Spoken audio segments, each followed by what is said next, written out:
Now, joining me on the Midday View to unpack this ticking time bomb of unemployment, which has now spilled onto the streets of South Africa, is the General Secretary of Saftu, that's the Federation of Trade Unions in South Africa, Mr. Zwelinzima Vavi. Mr. Vavi, I would be saying good afternoon, but it's not a good afternoon for the country indeed.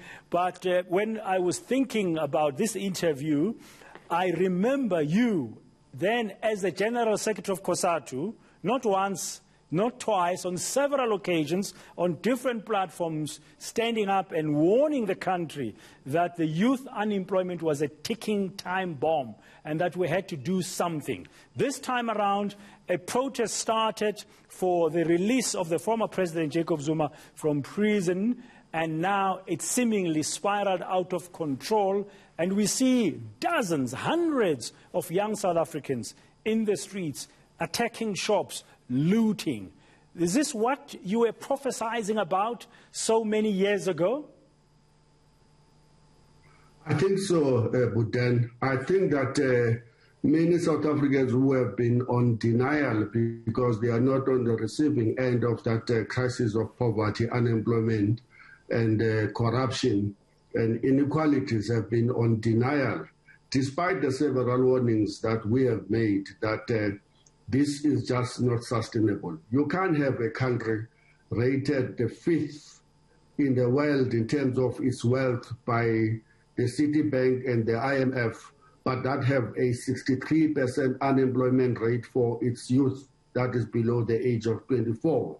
Not at school, not in any training, not in any gainful employment, but roaming the streets and involved in what you can only call the social crisis, which includes the pandemic of drugs, nyaupe, the pandemic of crime, where we pick up 58 bodies of our people who perish through violent crime, and this is not normal. I mean, South Africa is not a normal country at all under those circumstances. And of course, we've already said so many times that every of our major metros are surrounded by the ring of fire, all of them without any exception.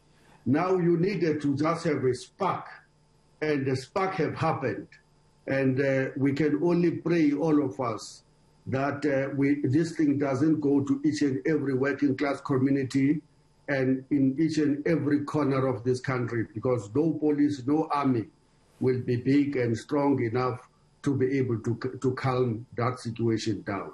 Is unemployment, besides the other issues you've mentioned, the main driver for this level of desperation and frustration that we are seeing now playing itself out in this way, where we've known about unemployment going up and up and up, and your former ally, as in the ANC, and you in your former hat as COSATU, I mean, they've not addressed this issue?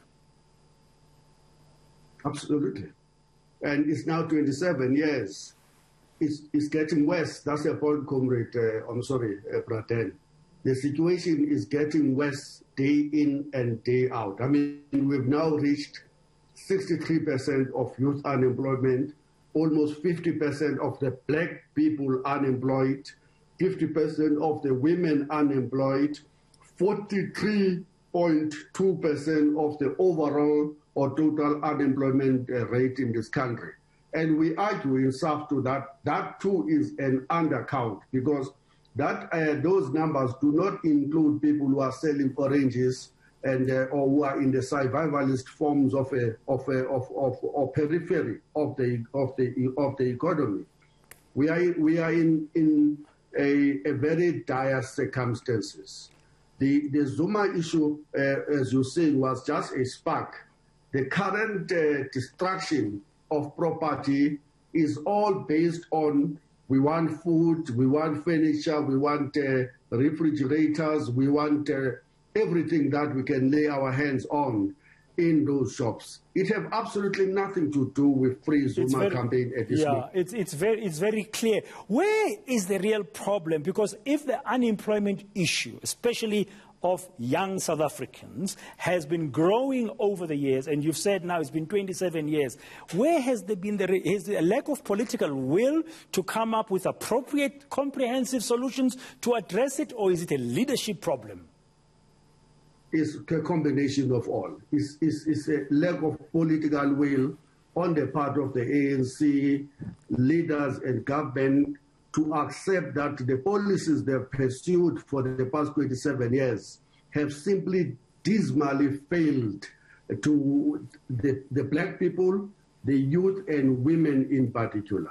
And secondly, it is their over loyalty to the rating agencies, IMF and the World Bank, in that even though they can see that these policies are not working, but they sticking to the gun of saying, thou shalt implement monetary policies, even though they result into getting the rich people getting more rich, some of them just lying next to their pool, but earning 4% of profit of their money that they are hoarding in the banks.